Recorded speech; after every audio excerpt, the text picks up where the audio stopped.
Hello, hello, hello, ẹ̀yin èèyàn mi. Ẹ ṣé gan-an ni ẹ kú dédé àsìkò yìí. A kú bójú ọjọ́ ṣe rí o. Ọlọ́run wà pẹ̀lú wa. Mo tún gbé gist mi rí ya. Gist tó fine. Ọ̀rọ̀ lórí ọmọ wa, ọ̀rẹ́ wa, èèyàn pàtàkì wa, ẹni tọ́lọ́run yàn. Naomi, òun náà ni a gbé ọ̀rẹ́ wa. Torí pé ẹni ire kò sí ibi tán kì í sọ̀rọ̀ ẹ̀. Ọ̀rọ̀ ẹni ire ó máa rẹ́rìn títí ayé ni. Bẹ́ẹ̀ ni, títí láéláé. So, wọ́n ní kábíyèsí Aláàfin of Ọ̀yọ́. Ìyẹn náà tún ti dá sọ́rọ̀ Naomi. Ó ní ó ṣà ń dúpẹ́ lọ́wọ́ gbogbo àwọn dignitaries tó ń wá fún coronation àwọn. Wọ́n ló dárúkọ Naomi. Ó ní Naomi, ẹ bá rí nǹkan tó fi rate Naomi, ó lágbára o. Ìyẹn lẹ fi mọ̀ pé kò sí ẹni tọ́lọ́run ti dá pé àwọn ọlọ̀tẹ̀ wọ́n kàn ń ṣe lásán ni. Pé ẹni tọ́lọ́run bá ti dá fúnra ara rẹ̀ pé kò ṣe farawé. Mi ò tíì rí irú èèyàn bíi ti Naomi rí o. Àtoyún inú sọ̀rọ̀ ẹ̀ ní rere. Àtọmọ ọwọ́ sọ̀rọ̀ ẹ̀ ní rere. Àti arúgbó sọ̀rọ̀ Naomi ní rere. Àwọn youth kedere wọn ò gbẹ́yìn. Àwọn obìnrin wọn ò gbẹ́yìn.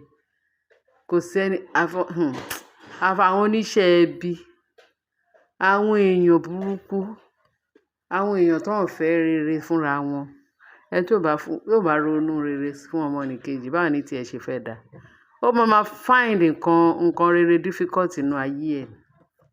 Bẹ́ẹ̀ ni, kì í ṣe pé kì í dẹ̀ ṣe ìsọkúsọ.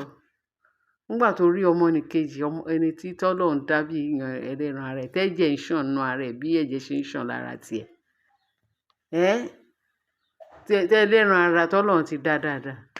Torí Bíbélì sọ fún wa pé gbogbo nǹkan tóun bá dá pé dáradára ni. Ìyẹn lẹ máa sọ wípé Naomi bó ṣe wà yẹn pé ẹ máa bínú ẹ̀. Ẹni bínú Naomi, Ọlọ́run máa bínú sí i. Kò lè rójú rere Ọlọ́run. Ní ìbòrò báwo ló ṣe fẹ́ rójú rere? Kọ̀ràn bẹ́ẹ̀. Ibi ló máa dé bá ń tọ̀. Torí kò ró tèèyàn níbi.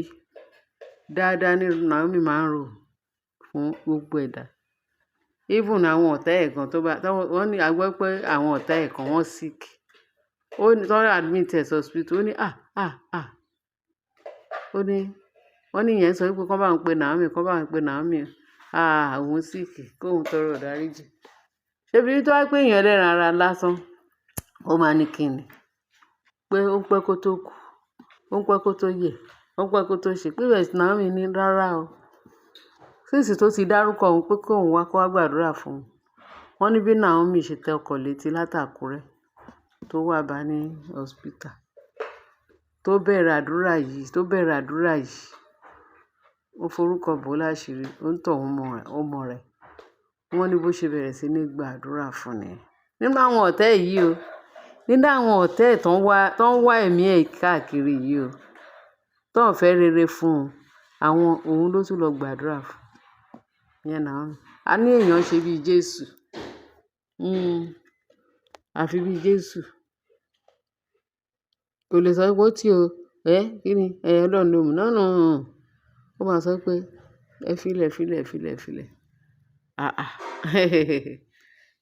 Àbí kì í ṣe Naomi.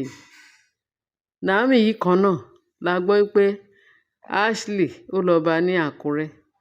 Tó lọ gbé ọmọ ẹ̀ tó gbé sẹ́nu ọ̀nà ẹnu gate ẹ̀. Tó fi aṣọ wé dáadáa tó ṣe kíni. Tó sá kúrò tó ní òun gbé wá fún Naomi. Ṣé mo ti sọ̀rọ̀ yẹn fún yín? Bẹ́ẹ̀ tí the balance ọ̀rọ̀ yẹn àti gbọ́ dáadáa bẹ́ẹ̀ táwọn ṣẹ̀ṣẹ̀ gbọ́ náà kò tí ì pẹ́. Ìyẹn kí Naomi tó travel out. Bí màá ṣe kékeré. Wọ́n ní ńṣe ni kí ló lóun jẹ́? Ashley. Wọ́n ló dẹ̀ gbọ́mọ yẹn lẹ̀. Ó dẹ̀ sálọ.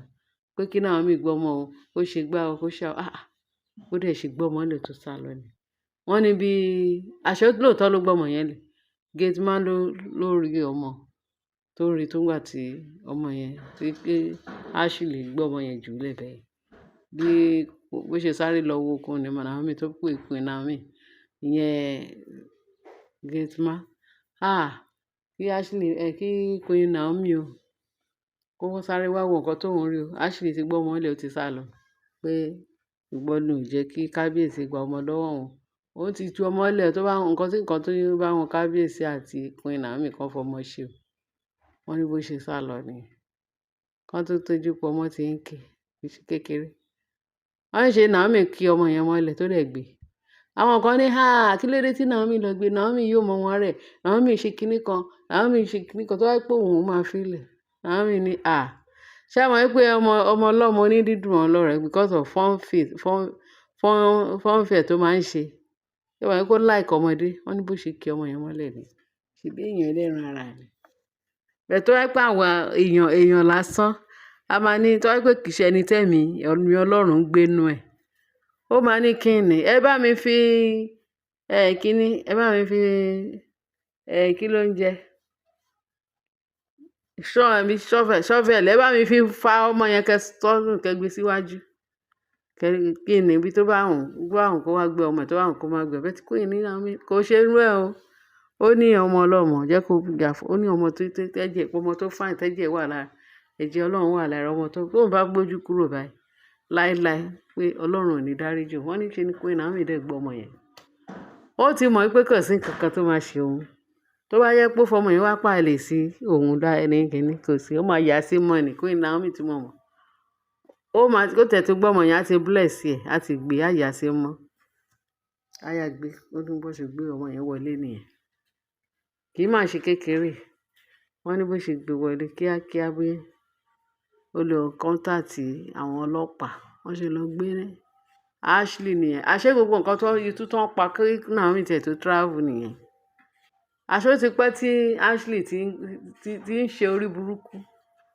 tó ń kó bá rẹ̀ láì ṣe Naomi ó gbé odindi ọmọ ó gbé jùlẹ̀ ó dẹ̀ sá lọ èèyàn burúkú ni Ashley wọ́n ní bí kò ń ṣe ya pé àwọn ọlọ́pàá ni tó dẹ̀ report wọ́n ṣe lọ arrest ẹ̀ bó ṣe lójú ọmọ ọ̀lẹ̀ tó ṣe kíni wọ́n ní ṣe ni Queen Naomi sọ pé ìfòsẹ̀ bóun ṣe wà yìí pé tó wá gbé ọmọ yẹn lẹ̀ kóun á dẹ̀ gbé ó máa gbé fún wọn láti jẹ́ kí wọ́n bá òun máa tọ́jú ọmọ pé èmi náà ó ṣàǹkún sponsor àwọn ọmọ mi tó ń sọ tóun tiẹ̀ mọ́rú ẹyẹ tó ṣù wọn ó lóun á dẹ̀ take care ọmọ yẹn ìyẹn ọmọ Ashley yẹn kò sí nǹkan tó máa bẹ̀ tó ń jẹ́ káwọn ọlọ́pàá mọ̀ jẹ́ káwọn àwọn èèyàn mọ̀ gọ́ọ̀mẹ̀ntì ti mọ̀ wọ́n ṣe ni wọ́n máa sue Ashley sí kóòtù nìyẹn bó ṣe fẹ́ pa ọmọ lọ́mọ bó ṣe fẹ́ ṣe Ọlọ́run ló mọ bó ṣàṣe ṣe bí wọ́n ní ẹ̀bẹ̀ pọ̀ ó gbá àwọn èèyàn rere bẹ̀ tí wọ́n charge ẹ̀ wọ́n mọ nǹkan tí wọ́n máa ti gbà lọ́wọ́ ẹ̀kọ́ tó fojú ẹ̀ wọ́n ní gbogbo scenario yẹn pé yẹn ó ti ṣẹlẹ̀ kí Naomi tiẹ̀ tó sọ pé ó fẹ́ travel out ẹ rí pé èèyàn burúkú ni àwọn èèyàn míì ẹ máa rò pé bóyá èèyàn ni wọ́n àṣẹ ẹranko náà fi bọ́ra kì í máa ṣe kékeré bó ṣe fẹ́ fi by force ló fi ń ṣe torí ẹ̀ náà ṣe sọ pé bóyá ẹ̀jẹ̀ ta sí lọ́pọlọ torí a normal woman being ò gbọdọ̀ máa hurú àti Ashley ń ṣe káàkiri bẹ́ẹ̀ ni owó adé nípa bàbá òwò adé ní kí ló ṣe pé anything tí náà bá fẹ́ ṣe kó máa ṣe lọ ìṣòro wà lẹ́yìn ẹ̀ bẹ́ẹ̀ ni nǹkan tá a rí gbọ́ mo sì ti ṣe kíní lọ rẹpẹtẹ màá tún wá fún yín ní another gist máa parí gist tí mò ń sọ máa fún yín náà because time ti lọ.